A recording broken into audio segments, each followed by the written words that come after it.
Hello and welcome everyone to another StarCraft 2 England cast. Today I've got a game from Antec attack number 18. It is game 1 of a best of 3 between WhiteRa, who is the red Protoss player in the bottom left, and TSLHyuN, who is the blue Zerg in the top right. And the map is Shakura's Plateau, and I am super excited about this game. It should be pretty damn awesome. So, well, I have actually seen part of it. I did have this recorded. I usually co-cast Antec Attack live with Puri from D Esports, so do check that out. Follow us on Twitter. Obviously, I'm at SC2_England. He is at PughDude, which is PUGHYDUDE. Definitely worth checking those out because, well, we'll keep you up to date about Antec Attack, other SC2 stuff, you know, when my casts go live, etc. If you do like this video, give it a thumbs up, as well as all of the Antec Attack ones. Leave any comments about the games, our casting, anything like that. That'd be sweet. And obviously subscribe to my YouTube, that'd be awesome as well. So this is game 1, as I said, it's a best of 3. And I'm super looking forward to it. It is the, I believe, semi-final game? I think. Can't actually quite remember now. No, it's yeah, it is the semi-final. It is definitely the semi-final game, so this should be sweet. Game 2 is up on the channel. It is cast with Puri. This one we did cast together, but for some reason the recording went pretty damn crazy. So don't know what happened to it, but it didn't work. So I'm recasting it myself. So we will see here that HyuN is getting up his pull, fairly standard timing. It was at 14. Again, that's expected, it's just because you can't afford to do it any quicker. WhiteRa has gone for that forward fast expand, which is, well, guaranteed to go down on this map because the ramp's so easy to hold. He's getting up that forge before the Nexus, so not a greedy build or anything like that. Meanwhile, he's also going to try and irritate the hell out of HyuN by blocking that hatchery for as long as humanly possible, or Protossly possible. Meanwhile, we will see WhiteRa just getting ready to take his own natural base. That pylon's going to block it down as well, which is really, really annoying for a Zerg player because it delays their natural hatchery by a considerable amount. WhiteRa is dropping down his Nexus now as well, so that's pretty good timing. That pylon is allowed to finish, which is slightly more unusual. It forces some Zerglings to come out and also just delays that hatchery even more. I mean, to be honest, as a Zerg player, you'd be wanting to start getting ready to take your third at this point against the forward fast expand, because that's the current meta game against a Protoss who does go for that fast expand, is just to get third around 4 to 5 minutes. Perfectly 4 minutes and 20 is the pretty much standard optimum time. But we will see that pylon does go down now, and you actually have the probe coming down here to block the third as well. So WhiteRa is definitely in a position to be as annoying as possible, but did get himself supply block there. This Overlord will see exactly what's going down. We'll see the cannon is down there and knows exactly all the timings on everything. And now these Zerglings are having none of this. They're like, no probe, you've annoyed us enough today, so we're just going to claw you to death. The probe is, he's pretty sweet. He's just like, no, I'm going to run away. And we will see that this is delaying, well, the fact that the natural is delayed is also delaying this third base fractionally by about 15 seconds. So not huge, but at this stage of the game, 15 seconds is notable. So we will see up here that the first inject did go off. The queen is now spreading some creep. A second queen is up there now as well. Be interesting to see whether a third or fourth queen has started. Obviously, since the range increased, queens are getting incredibly popular to use.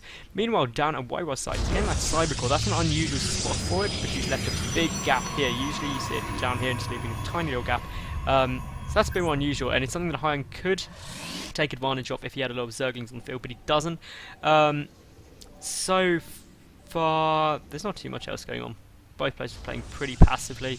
But again, with this sort of build, the forge fast expand means Protoss can't really do anything much before 8 minutes. And the fast third means the Zerg isn't going to do anything but drone for pretty much as long as humanly possible. Taking the double extractor now, so 2 gas will be up, not starting on his third or fourth quite yet. Meanwhile, down here for WhiteRa, he's just having a look around. Not too much going on, no gateways or anything. Actually, he is getting +1 air attack. Is that I don't know if that's a misclick, but it could be. It could be some kind of Stargate play. We'll tell, because he might notice in a minute that he meant to make Warp Gate, but I don't see why he would. He's also got this probe sitting up here, quite ominously. It'll be really interesting to see what he's got. He's got enough gas for it. He's getting a third and fourth gas relatively early, so it'll be fun to see what he does there. Meanwhile, we will see a Roach one come down here for HyuN. all very, very standard. He's not side speed, which is a bit like, and yeah, WhiteRa has gone for those double Stargates, so that is pretty big. A secret part of me is hoping he throws down a fleet beacon as well, because if he did throw down a fleet beacon, that would be awesome, because it means a carrier rush, and everyone loves carrier rushes. They're usually pretty useless, but but they're still awesome. A lair coming out for HyuN as well, so the one thing I would note for HyuN's play is he's got this Rotron but no Evo. Get an Evo and Rotron at the same time. If you get an Evo chamber, get a Rotron. If you get a Rotron, get an Evo chamber. Because then you've got spores which defend you against DTs and also any airplay, such as this. So definitely get that. That +1 air weapons is nearly, well, 3/4 done, so it'll be done before any units come out. Now, what is he going to follow up with? This Overlord hasn't been sacked in yet. We'll probably go in about 8 minutes. Another one sitting in the back here, so it'll be interesting to see what he does. And yes, WhiteRa's throwing down a fleet beacon. That makes me so happy.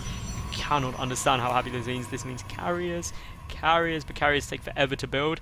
And the fact that lair is, well, 2/3 done already for HyuN makes me think that he's going to be in a good spot to defend this. No, it's more than 2/3 done. It's finished. Looking at the lava inject, silly me.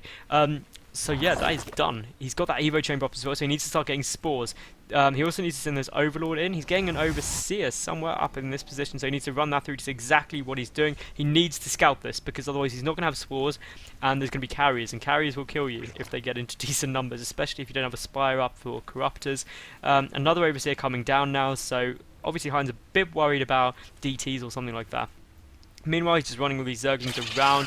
He did try to get changing, but that was picked off. And now, well, WhiteRa's doing a great job of denying the scouting, which is exactly what he needs to do. But we'll see HyuN actually getting up another Overseer there.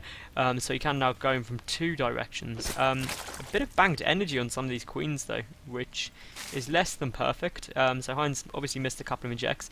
The Graviton Catapult coming out for those carriers as well. 2 carriers are in production again. Quilla boosted out. This is so exciting. Now this Overseer isn't going to spot it, because if it's spotted, that'd be big. Floating over, going to see absolutely nothing. It's going to go up towards there, and he's going to see it. And obviously you can see on Stargate what is being built from them, so he knows 2 carriers are coming out if the fleet beacon didn't give it away. So the Overseer has of course seen everything, and knows exactly what's happening. And actually coming back, we're like, did I really just see? Yep, I definitely just saw carriers. And no, coming back a 3rd time, like, yeah, they're carriers. He's actually carrying and rushing me. What the hell? I'm just gonna go and kill him. That is a good approach to PC carriers.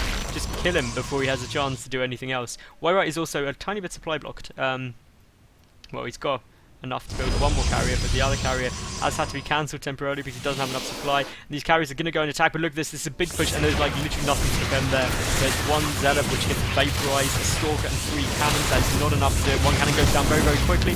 Meanwhile, the carriers are going to come back. No, they're not. They're going to go and attack again. WhiteRa being a bit confused about what to do. He's getting a Void Ray and also a carrier out at the moment. That +1 air attack is done. Those roaches are taking quite a bit of fire from the cannon, but finally goes down. Meanwhile, WhiteRa's probe line is getting completely ransacked here now. He does have 1, 2, 3, 4, 5, 6, 7 gateways in production, being more than 4 gates, so he may be able to hold this if he does do that quickly. Meanwhile, the carriers are only just now getting to the 3rd base, but look at all the spores and queens. There's a lot of spores and a lot of queens. The queens are getting mowed down, but great transfuse there, and 1 carrier getting very low on HP. Meanwhile, we will see the Void Ray is out, slowly eating its way through. HyuN trying to just pick off that fleet beacon. Is there any probes left at all? There's only 12, 11, 10, 4, 11. About to be 10 because there's Zerglings down there. And there's the GG from WhiteRa. So that is why you don't carrier rush. Just a little learning lesson there for everyone. But yeah, if you did like this video, please give it a thumbs up. It was awesome in our carriers. You should definitely like this. Also subscribe to my YouTube so you get all my latest casts. Follow me on Twitter, which is up on screen now, and all that sort of cool shenanigans. But most importantly, come and watch the rest of the Antec attack games. They're all in a playlist. They're awesome. So yeah, see you in a sec. Bye for now.